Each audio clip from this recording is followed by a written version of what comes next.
Humans of planet Earth! Welcome back to JRE in a nutshell. Today we have a pretty cool and fun interview with Francis Foster and Konstantin Kisin, a couple of British guys, or at least with British accent, but Russian name, I don't know, the second guy. Anyway, political commentators, they have a show, it's in the description, don't remember the name. And yeah, there's also a sad part that I'm gonna tell you about after I mention the topics. I'm gonna tell you about a self-censor that they did. Very sad because that didn't used to happen when it was only Spotify. So before that, please don't forget to like, subscribe, press that bell, and tell your friends. Tell your friends that if they listen to the Joe Rogan Experience, then in this channel you can save some time and find out if the conversation was interesting or not, like the one that we had last, the episode before this one.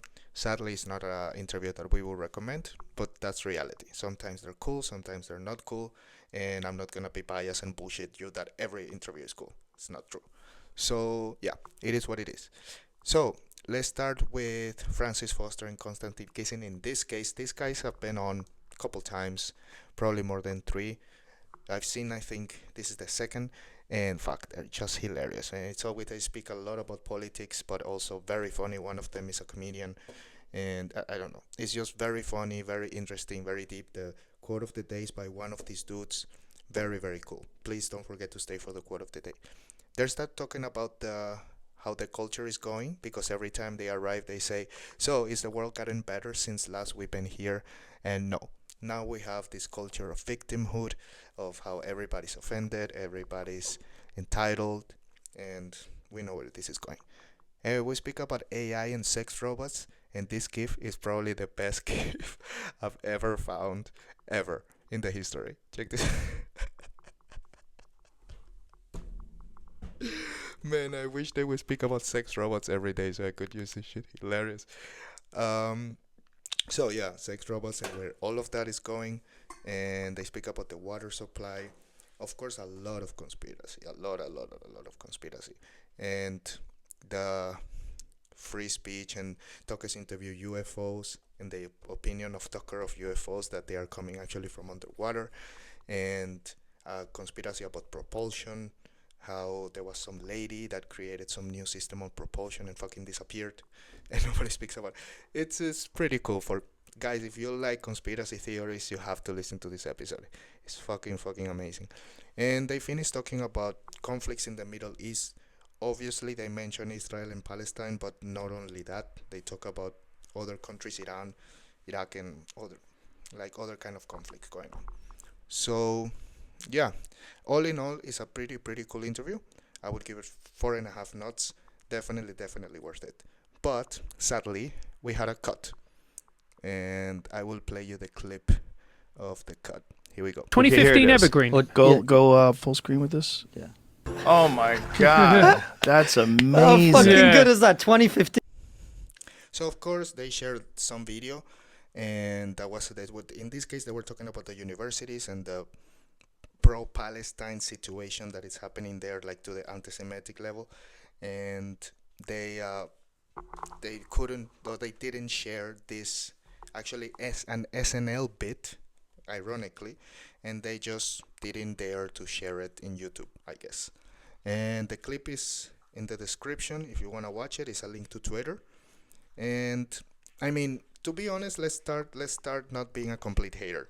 So first of all, I want to say that since the moment that I made my JRE news number 2, that I talk shit about that, actually about there being embedded ads and stuff like this, nothing has ever happened since then. Who knows if Joe is one of the 10 viewers I got on that episode? Who the fuck knows? And oh shit, Rafa? Maybe. You're welcome if that's the case. I don't think so. But since then, we're back to normal. Everything has been amazing. And then today I saw a little cut. I don't want to say that it's a big deal, but I do want to mention it because it's happening. This didn't happen when Spotify was exclusive. Cutting fucking. And I mean, watch the. It's an ad. It's a bit from SNL. Literally, it's not like big deal, very, very controversial now. This was in 2016 or whatever, but it's from fucking SNL. What are we doing? But yeah, who knows? Anyway, so I will leave you guys. And thank you very much for listening. I remind you that I have nothing to do with Joe Rogan or the Joe Rogan Experience. All other topics, fucking cool topics. Please check them out and check this. Definitely check this interview. All of the topics are down in the description. And don't forget to stay until the quote of the day. Peace. The problem is that we live in a world of shortcuts. You know, if you want an online following, we all know what we can do in order to get an online following. It's not particularly hard. You can game the system. You know the tweets to write, and that will then, you know, gain traction, which will gain you followers, whatever else. You know what you have to do if you want to create a content online when it comes to podcasts that will get people talking. We all know it. Yeah. But actually, it's far, far, far more difficult to be authentic and to actually say, you know what? I'm going to do something because it's the right thing to do. Not because it's going to benefit me in the short term. Not because it's going to lead to certain deals. Not because it's going to lead me to this particular place where my ego demands that I should be. I'm actually going to take the long route. I'm going to do what's right. And we live in a society where we're constantly being offered the shortcut all the time. And we know that if we take the shortcut, we're going to get a little bit of a response from our brain. We'll go, well done on taking the shortcut. Yeah. It takes a hell of a lot of discipline, hard work, and sometimes real frustration to go, I'm not going to take the shortcut. I'm not going to be inflammatory. I'm not going to say the thing that I know will guarantee clicks and more money and more revenue. I'm going to go this path. And I just have to have the courage of my own convictions that where this path will lead me will be somewhere where I want to be, as opposed to somewhere that I know definitely in the long term will take me on the route to hell, because that's where some people are.